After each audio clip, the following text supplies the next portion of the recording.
Seches Nazir Daf Chaf Beis begins in the middle of the Gemara's discussion as to how a husband's hafara of his wife's neder, specifically Nazirus, works, if it cuts it off going forward or if it uproots it even from the beginning. The Gemara will continue to bring proofs on that topic until it's resolved, and then the Gemara will refer back to our Mishnah and discuss some more of the topics mentioned in the Mishnah. So we're looking for proofs. Let's begin. The Gemara quotes a brisa that says that if a woman makes a neder of Nazirus and she becomes tamei, and then her husband revokes her Nazirus, she does not have to bring an Eila Sa'if, like a normal person who becomes tamei has to bring a Chata Sa'if, an Eila Sa'if, and a Keves. She doesn't have to bring the Eila Sa'if. She has to bring the Chata Sa'if, but not the Eila Sa'if. So the Gemara says, if her husband cut it off going forward, that means she still became tamei while she was a Nazir. She should have to bring the full set. She should have to bring the Chatas and the Eila Sa'if. Why doesn't she have to bring the Eila Sa'if? Obviously, her husband uprooted it from the beginning. So Gemara asks, if that's true, so why does she have to bring a Chata Sa'if? She never violated anything. So Gemara says, no, she does have to bring it because she didn't have Era by accepting Nazirus in the first place, even though it was uprooted. Like Rabbi Lazar Kapper says. Rabbi Lazar Kapper, and this has been quoted in the Masechta before, what does the Torah mean when it says Me'asher Chata L'Nefesh? Why is a Nazir have to bring for the sin that he did? What sin did he do? But because he pained himself by restricting himself from wine, he's called a sinner. And Kal V'chomer, if somebody is called a sinner just for restricting himself from wine, certainly someone is called a sinner from restricting himself from eating altogether, and therefore anyone who accepts fasting is called a sinner at all.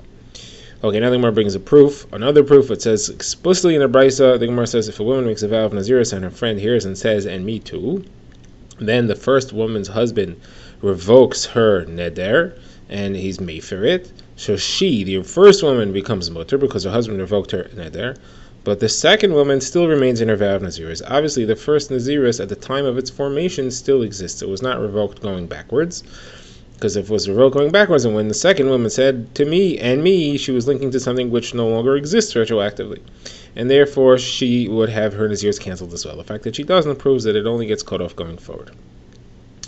Okay, so that's Gemara's proof. Now we just finish off the Brisa there. The rest of the Brisa says, Rabbi Shimon says, if, however, the second woman, instead of saying and me, she said, Hareini kemoisayich, I am like you, then when the husband of the first one revokes the neder, both of their nedarim of Nazirus are revoked.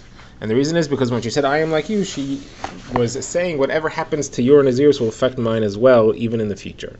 So if the first woman's Nazirus is canceled at some point going forward, then her Nazirus will also be canceled going forward. Alright, now the Gemara says that Marav Zutra, Brei Dirav Mari wanted to say that this Brisa should solve another question. A question which was asked by Rami Bar Chama. Rami Bar Chama asked if somebody makes a vow that's a neder, not a Nazirus, but a neder to ask for something, and the way he expressed it was by saying, this meat that I have should be like the meat of a carbon shlamim. Now, it was referring to carbon shlamim that was in front of him that had not had its blood sprinkled on the mizbech, and therefore was aser. Carbon shlamim only becomes mutter to eat, and it's restricted to within Yerushalayim, as it only becomes mutter to eat after the sprinkling of the blood. So Gemara's question is, what did he mean? Did he mean to say that it's like the carbon shlamim now, which is aser, and therefore he's making a valid language of asering the meat that he has, or is he referring to the carbon shlamim in its ultimate state, which was after the blood is sprinkled when it becomes mutter, and therefore he hasn't asered anything? So here you see that this woman who made a vow, and she said, and me, so she was referring to what happens before the cancellation. The husband of the first woman canceled her vow. The second woman said, and me, was referring to before the cancellation. So you see, it's referring to the current state, not the future state. If it would be referring to the future state, it shouldn't be a valid vow. Therefore, the case of the Shalom should also be a valid vow. It's referring to the current state where it's also not the future state where it's mutter. Gemara says, no, that you can't learn one case from the other. The cases are very different. And the reason is because when somebody makes a vow based on a carbon shlamim, it's logical that he could have been referring to the state after the blood is sprinkled. And that's because there are still restrictions there. There's still a restriction that it can't be eaten outside Yerushalayim. So when he wanted to say my meat is like that meat, he could have been referring to that. Now, in truth, it doesn't work because that's not a valid vow of Nazirus because it is mutter to eat it. You can't make a vow, well, it's not a valid neder. You can't make a vow of a neder to something which is mutter to eat, even only in Yerushalayim. So therefore, it makes sense that he could have meant the later state. However, in the case of this woman, she said, and me, what did she mean? The later state? There is no restriction at all on the later state, because if the first woman's husband will cancel her Naziros, it's totally canceled and there's nothing left. So she can't have been referring to that. It makes no sense to say, and me, on a future cancellation. Now, others say it is a good proof, and there is no difference between the two cases, and remember, Chama's question is resolved from this. All right, now the Gemara says another halach here, and that's we've seen what happens if the second woman phrases her vow linkage to the first vow as by saying va'ani, and me, or by saying hareini k'moisech. Now the Gemara discusses what happens if she says hareini nazira be'ikvayich, I am a nazir in your footsteps. So what does that mean? That she's a full nazira like the first one was, with the same halachos, and if the first one gets canceled, she'll also be canceled? Or is she referring only to the first stat, to the way things were before the husband cancels it, and the cancellation doesn't apply to her? So we want to bring a proof from our last Mishnah. The Mishnah there had said that if a woman makes a vow of Nazirus, and her husband hears and says, and me, he can't cancel it anymore.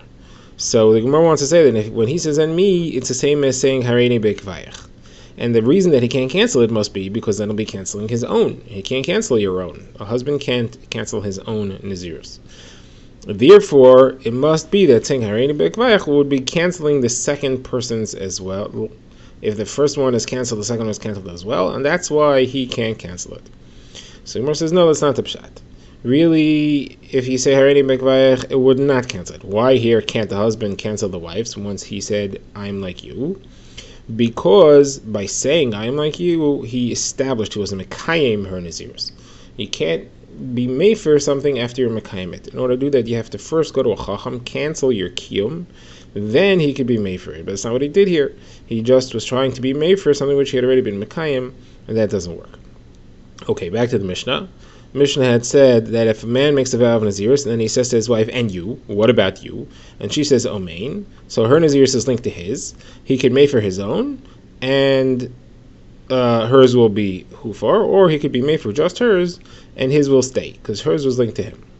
So Mara asks, that seems to imply that the phrase where he says, hareini nazir va'at, that's the halacha. So the Gemara says there's a brisa that says, where someone says hareini nazir va'at, and there's a different halacha. Over there it says they have to have the same thing. If his is canceled, hers is canceled. If hers is canceled, his is canceled. So that's contradicting ours, that we could have here independent halachas. He could cancel hers but not his.